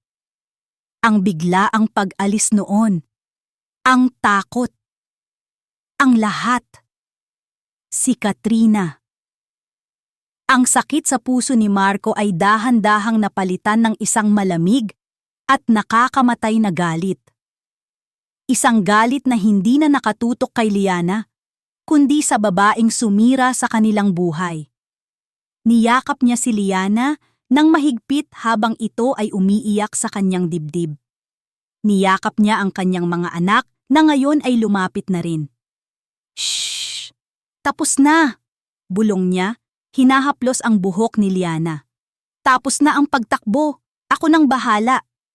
Humiwalay siya sa yakap at pinunasan ang mga luha sa pisngi ni Liana. Tumingin siya sa mga mata nito at sa pagkakataong ito, ang nakita ni Liana ay hindi na sakit o pagkalito, kundi isang matibay na determinasyon na kayang bumangga ng kahit anong pader. "Uuwi na tayo," sabi niya. Kinuha niya ang kanyang cellphone mula sa kanyang bulsa. Ang kanyang mga kamay ay hindi na nanginginig. Kalmado, kalkulado. Nagdial siya ng isang numero. Isang ring lang, sumagot na ito. "Marco, napatawag ka?" Ang boses ni Katrina ay puno ng pekeng pag-aalala.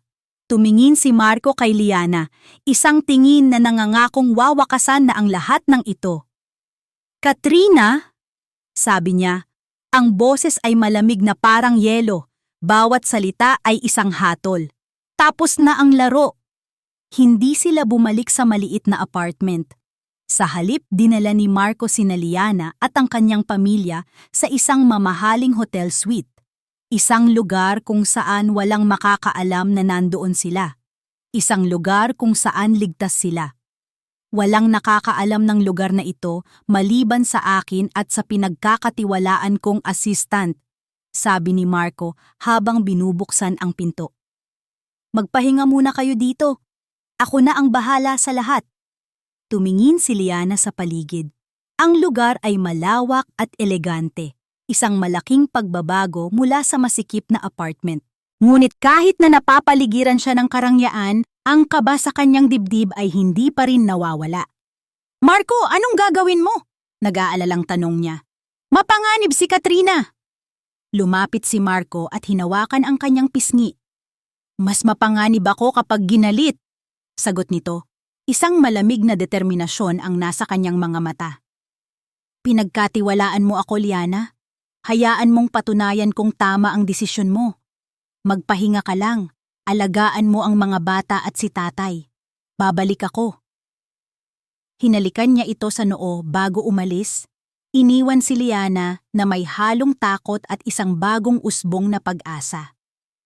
Pagkaalis sa hotel, ang unang ginawa ni Marco ay tawagan ang kanyang personal na abogado, si Atty. Ramirez, isang matandang lalaki na mas matalas pa sa labaha pagdating sa batas.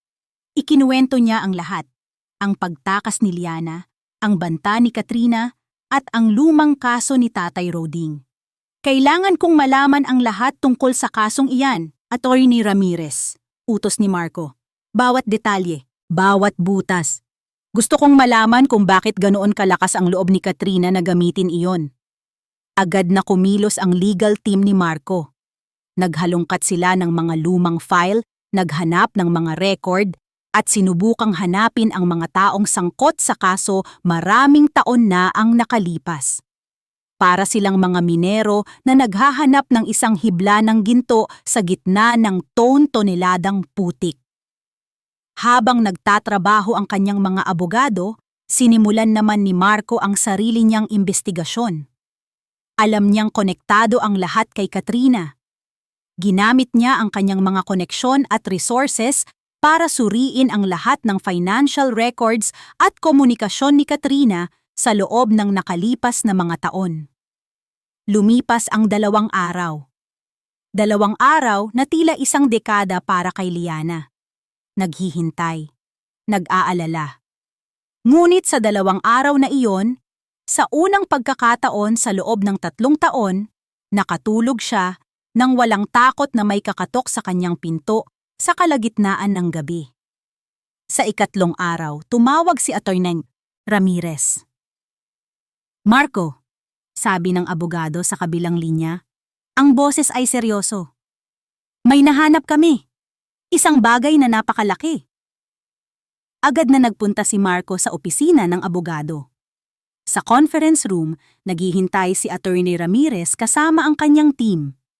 Sa ibabaw ng mesa ay nakakalat ang mga dokumento. Ang kaso ng ama ni Liana ay ibinasura noon dahil sa kakulangan ng ebidensya. Panimula ni Attorney Ramirez. Ngunit ang tanging nagdiin sa kanya ay ang testimonya ng isang testigo.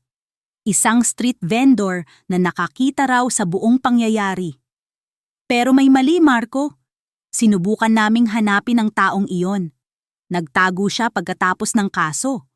Ngunit sa tulong ng mga investigator natin, natunton namin siya. Matanda na at may malubhang sakit. Anong sinabi niya? Tanong ni Marco, hindi na makapaghintay. Huminga ng malalim si Attorney Ramirez. Sa simula, ayaw niyang magsalita. Natatakot siya. Pero sa huli, umamin din siya dahil sa konsensya. Binayaran daw siya noon, binayaran para magsinungaling. Sino ang nagbayad? Hindi niya kilala, pero may naaalala siyang pangalan ng abogado na kumausap sa kanya. Sinuri namin ang record ng abogadong iyon at alam mo ba kung para kanino siya nagtatrabaho noong panahong iyon? Dito na nagsimulang kumabog ng malakas ang dibdib ni Marco. Para sa pamilya ni Katrina. Natigilan si Marco. Anong ibig mong sabihin? Tanong ni Marco, ang boses ay halos hindi lumabas. Marco, sabi ni Attorney Ramirez, ang mga mata ay seryoso. Ang sasakyang nakabangga sa biktima noon, hindi ito pag-aari o minamaneho ni Roding Reyes. Ayon sa bagong testimonya ng testigo, ang sasakyan ay pag-aari ng mga De Castro, ang pamilya ni Katrina, at ang nagmamaneho noon ay ang yumaong ama ni Katrina. Ang revelasyon ay parang isang malakas na suntok sa sikmura ni Marco. Ang lahat ng piraso ng puzzle ay biglang nagkabit-kabit sa isang nakakakilabot na larawan. Hindi lang ginamit ni Katrina ang isang lumang kaso para takutin si Liana. Ginamit niya ang kasalanan ng sarili niyang pamilya at ibinaling ito sa ama ni Liana. Hindi ito simpleng paninindak. Ito ay isang kasamaan na binalak at itinago sa loob ng napakaraming taon. May video kami ng kanyang confession. Dagdag ni Attorney Ramirez, itinuturo ang isang laptop sa mesa. Nang gabing iyon, bumalik si Marco sa hotel. Dala niya ang laptop. Sinalubong siya ni Liana, ang mukha ay puno ng pagtatanong. Anong nangyari? Hindi nagsalita si Marco. Hinawakan lang niya ang kamay nito at iginiya papunta sa sofa kung saan nakaupo si Tatay Roding. May kailangan po kayong makita, kayong dalawa. Ipinatong niya ang laptop sa mesa at pinindot ang play. Sa screen, lumabas ang mukha ng isang matandang lalaki, payat at may sakit, nakahiga sa isang simpleng kama.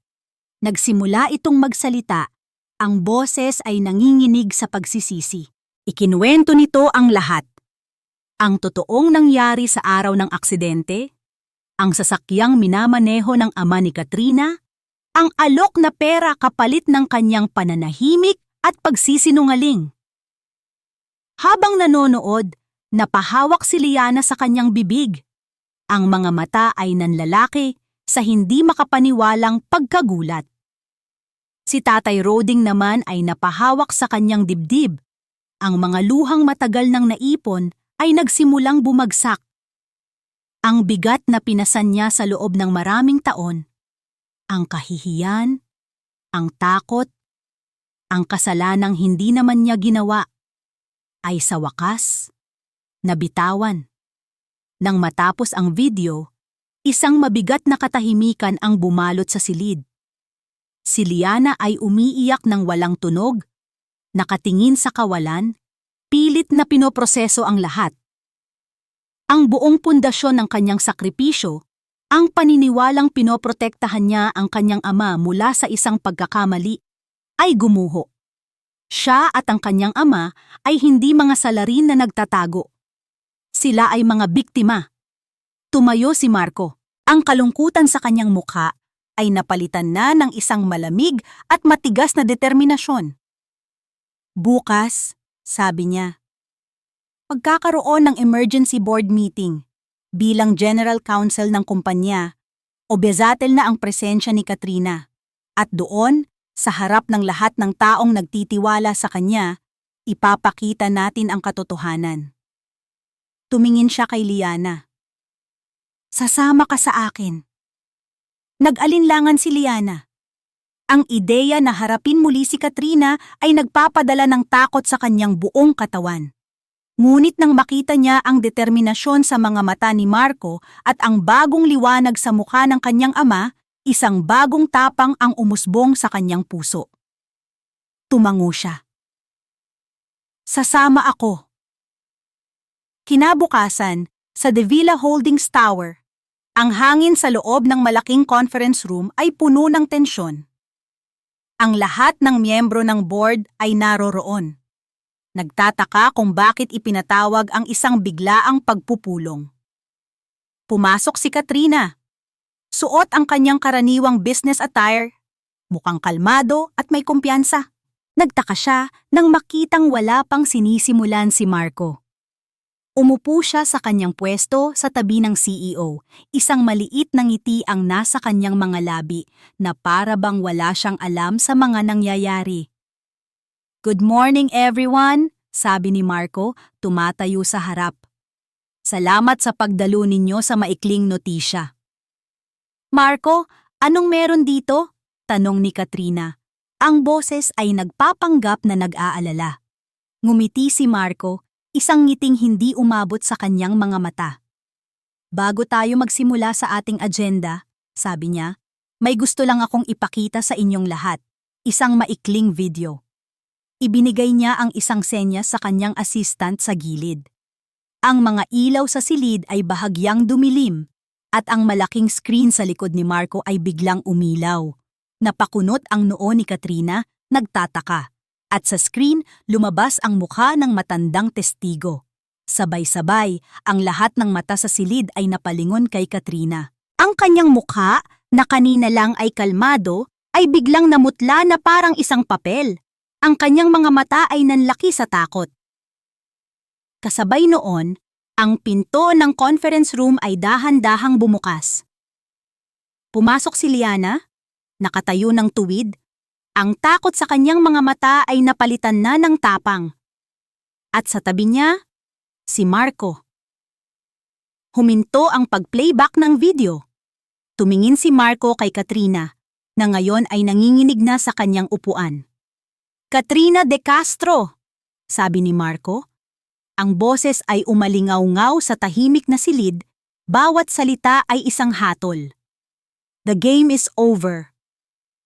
Mula sa kanyang kinatatayuan sa tabi ni Liana, pinanood ni Marco ang unti-unting pagguho ng mundo ni Katrina. Ang video ay patuloy na umandar. Bawat salita ng matandang testigo ay parang isang martilyong pumupukpok sa maskarang matagal ng suot ni Katrina. Ang kumpiyansa sa kanyang mukha ay nawala, napalitan ng pagkalito, pagkatapos ay ng hindi makapaniwalang pagkagulat, at sa huli ng purong hubad na takot. Ang kulay ay unti-unting nawala sa kanyang mukha hanggang sa ito ay naging kasing puti ng kanyang suot na blouse. Ang kanyang mga labi ay nanginginig, bumubuka at sumasara na parang isang isdang iniahon mula sa tubig ngunit walang tunog na lumalabas. Ano to? Sa wakas ay nagawa niyang sabihin. Ang boses ay mahina at nanginginig. Marco, this is absurd. Isang paninira, hindi yan totoo.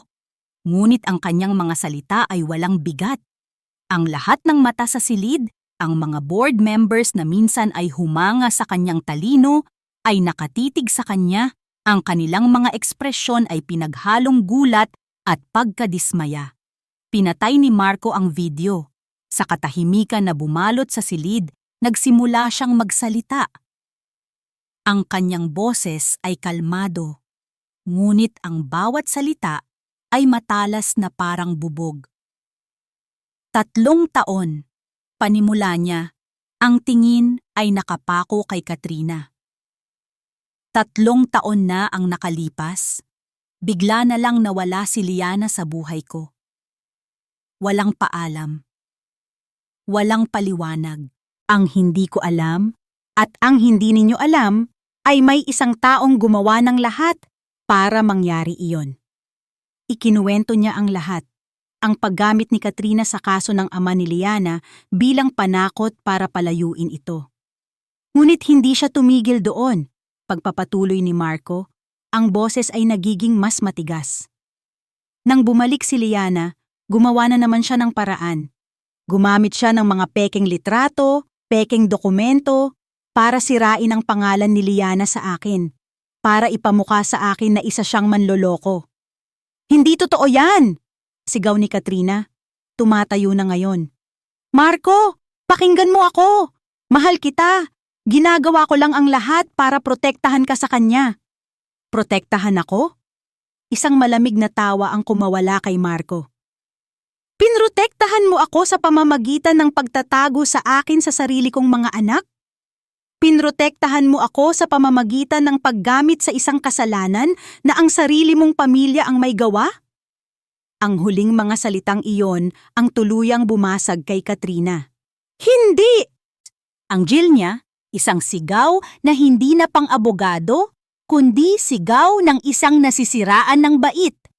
Ginawa ko ang lahat ng iyon para sa'yo, para sa atin. Ako ang nararapat para sa'yo, Marco. Hindi siya. Isang hamak na nurse lang siya. Ako ang laging nasa tabi mo. Bakit hindi mo makita? Ginawa ko ang lahat dahil mahal na mahal kita. Ang kanyang pag-amin na isinigaw sa gitna ng silid ay ang huling pako sa kanyang kabaong. Ang lahat ng pag-aalinlangan sa mukha ng mga board members ay nawala, napalitan ng kasiguraduhan at pagkasuklam. Sa gitna ng kanyang pagwawala, ang pinto ng conference room ay marahang bumukas.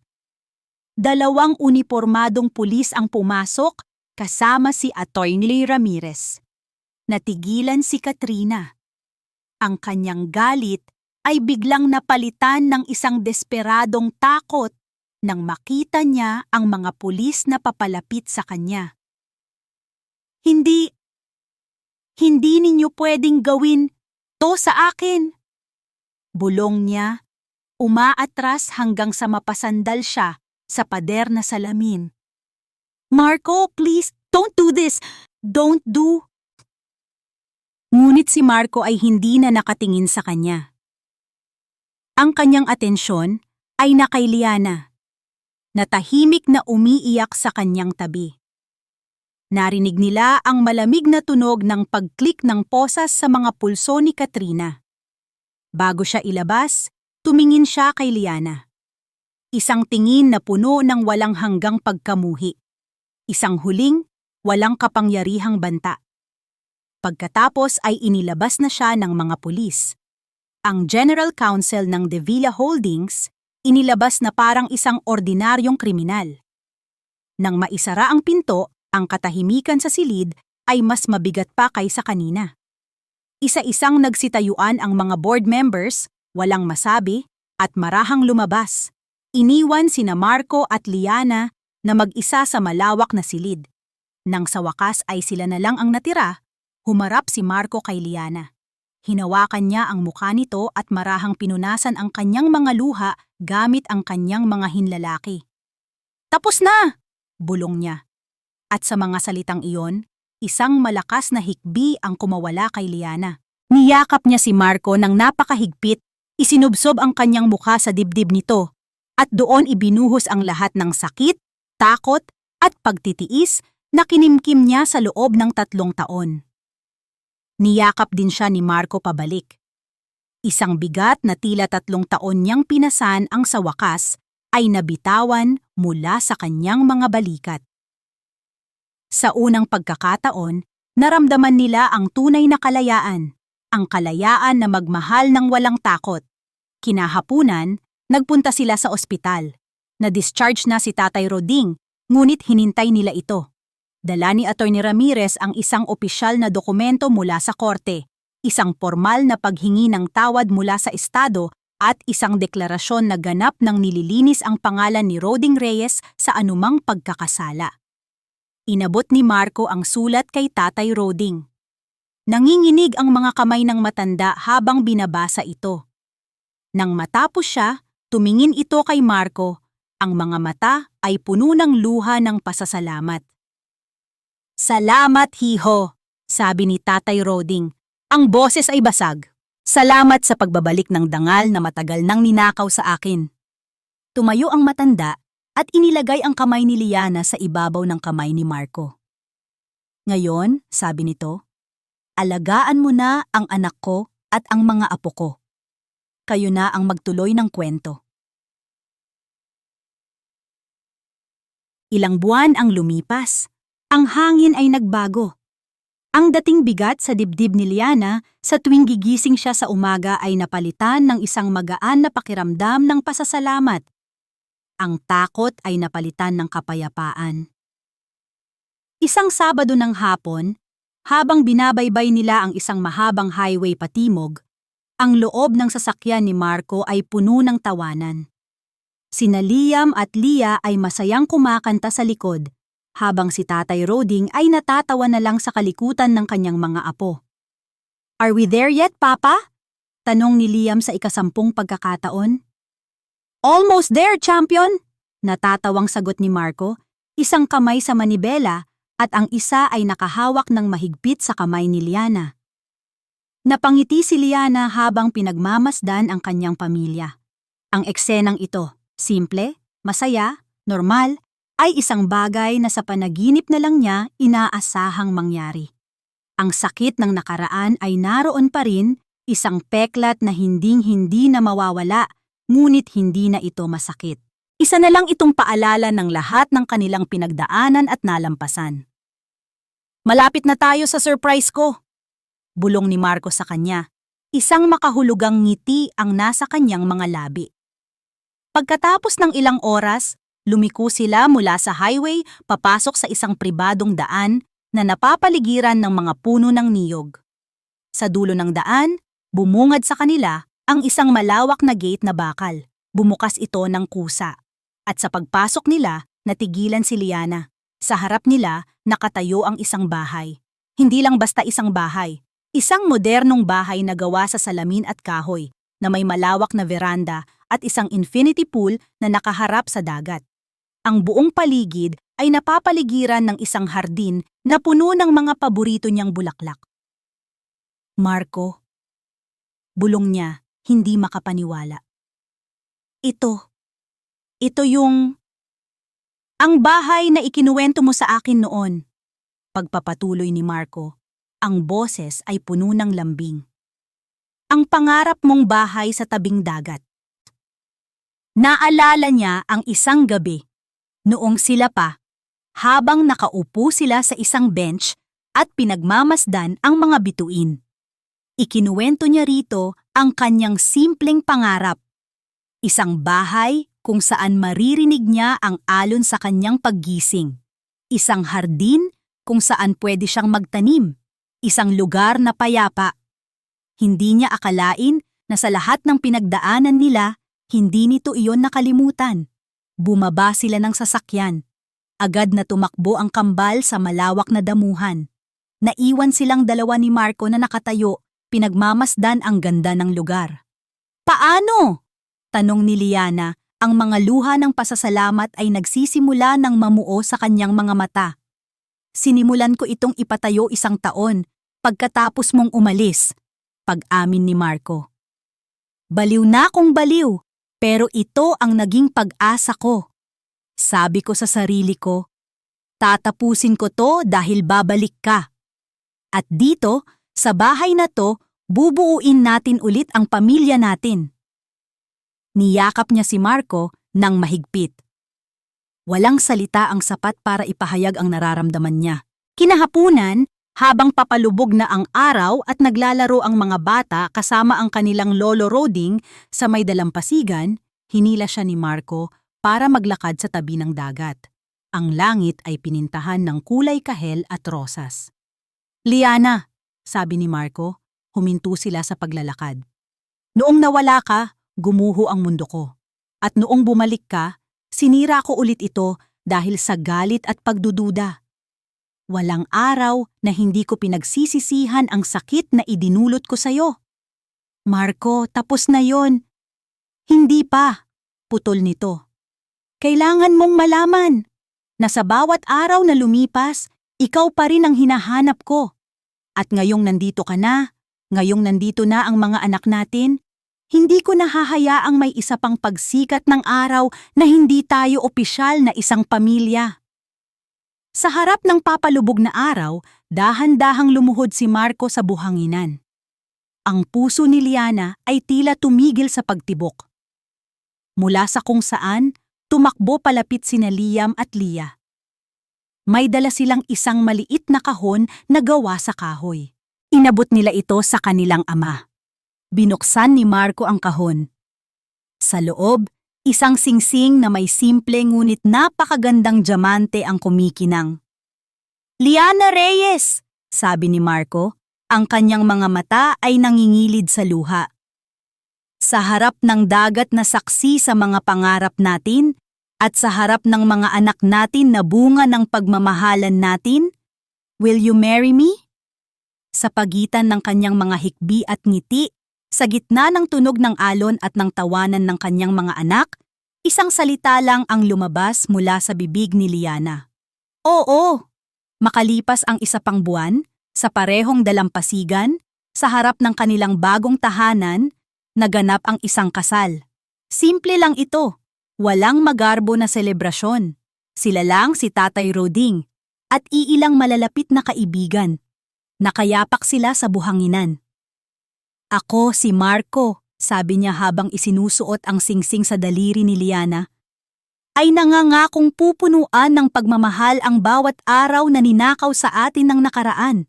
Sa hirap at ginhawa, sa bawat pagkakamali at pagbangon, ikaw at ang ating mga anak ang magiging buhay ko." "At ako si Liana," sagot niya, ang boses ay puno ng matatag na pagmamahal. "Ay nangangakong magtitiwala, magpapatawad, at mamahalin ka sa bawat pagsikat at paglubog ng araw. Ang puso kong minsan nang tumakbo ay natagpuan na ang kanyang tahanan sa'yo." Nang maglapat ang kanilang mga labi, tumakbo palapit sina Liam at Lia at niyakap sila. Apat sila, magkakasama, habang ang araw ay dahan-dahang lumulubog sa karagatan. Habang pinagmamasdan niya ang kanyang mag-aama na naghahabulan sa dalampasigan, naintindihan ni Liana ang tunay na kahulugan ng kanilang kwento. Ang pag-ibig ay hindi isang perpektong daan na walang mga balakid. Ito ay isang pagpili, isang matapang na pagpili na harapin ang mga bagyo, na ayusin ang mga nasira, at na paulit-ulit na piliin ang isa't isa hanggang sa kanilang walang hanggan. At dito nagtatapos ang kwento ng nasirang tiwala, muling nabuong pamilya, at walang hanggang pag-ibig ni Liana at Marco. Mula sa kaibuturan ng aking puso, isang taos-pusong pasasalamat sa inyo, aming mga minamahal na tagapakinig, sa pagsama ninyo sa bawat kabanata ng kanilang paglalakbay. Bawat segundo na inilaan ninyo para pakinggan ang kanilang kwento ay isang malaking karangalan para sa akin. Habang isinusulat ko ang bawat salita, naramdaman ko ang bawat pighati, bawat takot, at bawat munting tagumpay ni Liana at Marco. Naging bahagi kayo ng kanilang mundo, at sila naman ay naging bahagi ng sa atin.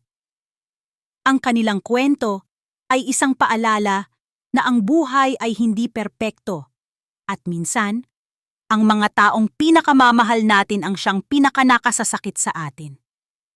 Ngunit ito rin ay isang paalala ng isang mas malakas na katotohanan, na ang pag-ibig ay hindi lang puro kilig at saya. Ito ay isang desisyon. Isang matapang na pagpiling magpatawad, magtiwala muli, at harapin ang bukas ng magkahawak kamay kahit gaano pa kasakit ang kahapon. Sana sa kwento nila ay nakahanap kayo ng pag-asa. Na kahit sa pinakamadilim na gabi, palaging may sisikat na umaga. At sana, nag-iwan ito ng isang munting aral sa ating mga puso tungkol sa lakas ng pagpapatawad at sa kapangyarihan ng pamilya. Ngayon, nais ko namang marinig ang inyong saloobin. Ano ang pinakapaborito ninyong eksena? Anong aral ang inyong napulot? At anong mensahe ang gusto ninyong iparating kina Liana at Marco? Huwag kayong mag-atubiling i-share ang inyong mga komento sa ibaba. Ang inyong mga boses ay mahalaga sa akin. Hanggang sa ating susunod na kwentuhan. Nagmamahal, Sweet Kilig PH.